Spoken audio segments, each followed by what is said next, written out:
এটা ছিল জামাই ষষ্ঠীর সকালের পর্ব। একদম ভোর থেকে উঠে আমার মা তার জামাইয়ের জন্য এত কিছু আয়োজন করেছিল। আমাদের মাহিকা অনেকটা ছোট থাকার জন্য আমরা জার্নি করতে পারিনি, তাই বাবার বাড়ি যাওয়া হয়নি এই বছর জামাই ষষ্ঠীতে।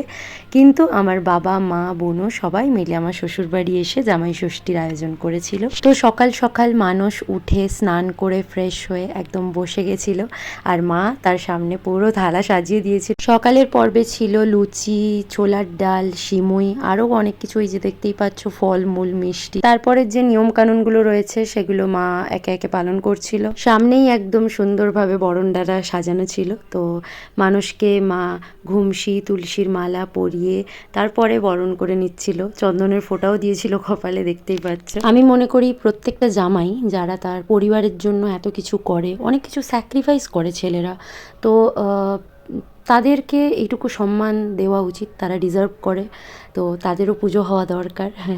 যাই হোক, মানুষ আর আমার মায়ের সম্পর্ক ভীষণ ক্লোজ, মানে আমার মা ওকে ছেলের মতনই ভালোবাসে, সত্যি কথা বলতে এটাই। কারণ যখন ও কোনো ভুল করে তখন সেভাবেই শাসন করে, যখন ও কোনো ভালো সিরিয়ালে ক্যারেক্টার পায় তখন মা অ্যাপ্রিসিয়েট করে, সবাইকে গর্ব করে বলে। মায়েদের এটা আলাদাই একটা আনন্দ হয়।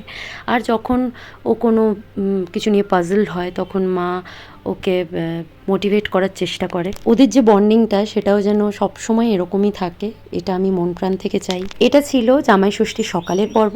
আমি দুপুরের যে মেনু হয়েছিল বা দুপুরের পর্ব নিয়ে আমি নেক্সট ভিডিও তোমাদের সাথে শেয়ার করব। Stay tuned, by.